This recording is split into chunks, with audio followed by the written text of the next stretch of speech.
Hi, welcome to Math 105. I am Grant Gilchrist, and I am teaching the online Math 105 class at NCU that you are apparently enrolled in. I've taught this class online before at NCU. I enjoy it. I think it's a good class, something I really am glad to have the opportunity to do. Math 105 is a class that follows a very non-traditional math approach. By non-traditional, I mean usually with like high school and college type math, you go Algebra 1, Geometry, Algebra 2 trig, pre-calc, that kind of stuff, onto calculus. This sort of steps out of that path, which is a very worthwhile and beneficial path, but it steps out of that path to talk about things like logic, how to do both basic but also kind of complicated and useful forms of counting and sets, some useful geometry, probability, finance, and statistics. Those are the main topics. Each of those actually covers a week of this 6-week class. So each section takes a week, covers about a chapter of the book. Excuse me, beg your pardon. And that's how Math 105 starts. There's a few pieces of advice I want to share with you about the class. The first thing, and probably the most important thing, is I want you to feel free to email me or ask me a question anytime about anything ever. I really like helping people with math, and I think I'm pretty good at doing it online, which isn't actually always an easy skill to have. But if you have a question, send me an email, and I'll get back to you quickly. Within 24 hours is my goal. It's not quite a promise, but it's really, really close to a promise that I'll get back to you within 24 hours, because I check my email pretty often. However, if you send me, pardon that bell, I am at my high school where I teach. I teach math at Marist Catholic High School in Eugene also. If you send me a math question by email, it's very helpful to be really specific. By that I mean if you just say, I don't know how to do problem 12, or if you say, I find the homework really hard.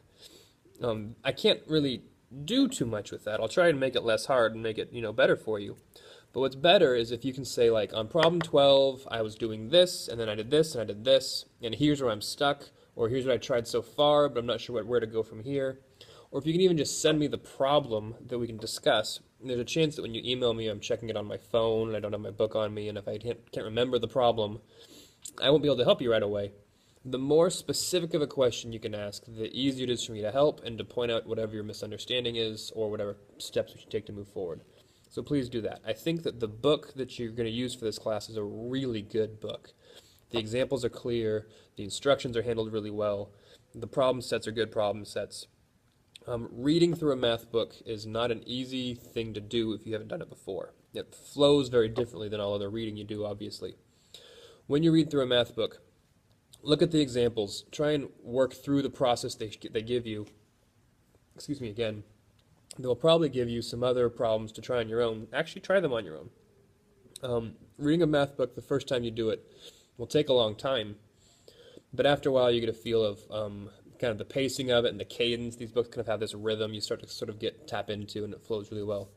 There's also a lot of videos that are attached for each section to sort of guide you through some process and steps, especially when things are computation, like computer or calculator intensive.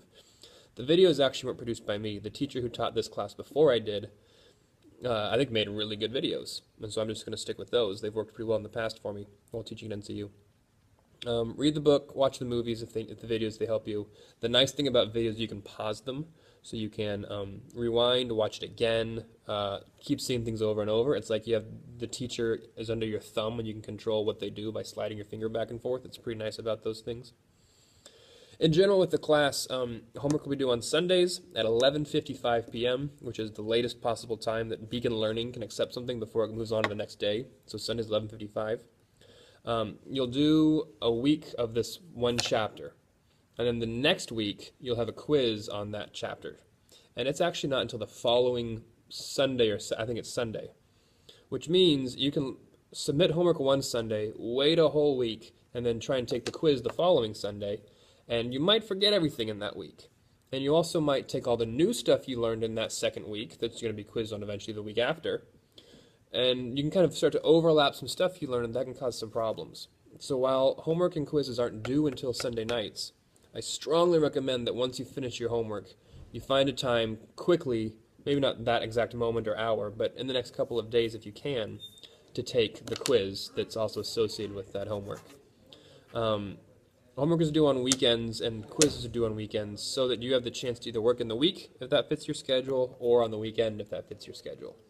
And hopefully you'll find something that works for you and you can go with that.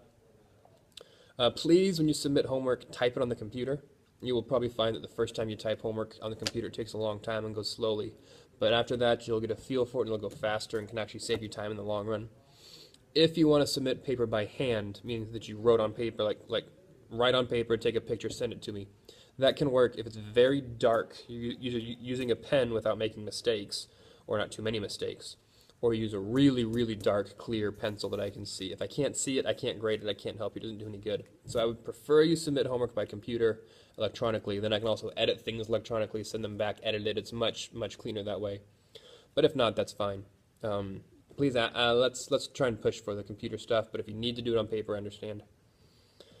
And your grade in the class is based on homework, quizzes, there's a final, and there's a project. The quizzes are going to be weekly with each section, the homework is weekly with each section, and the dates for that will be posted and updated.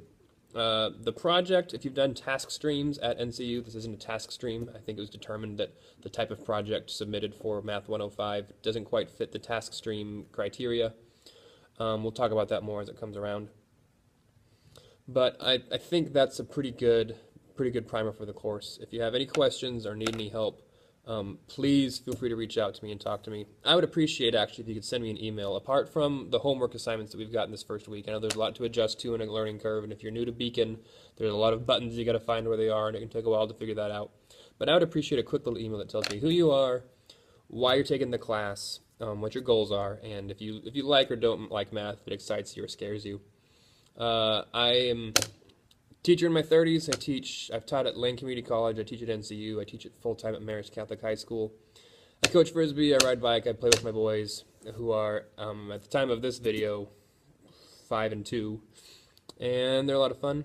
And so anyways, that's my life. My wife's a pharmacist, so she works a lot of evenings, and I work a lot of days, and we have to overlap a little bit here and there. So just like how you probably have a lot of things to try and make fit within your schedule and your schooling, I'm in the very much same boat, so I understand the need to like save things for weekends or have odd times to get things done. I get that it can be kind of hard to piece all this together, so hopefully we can all get through it together. So thanks for taking the class, thanks for watching the video, and I hope to hear from you soon. Bye.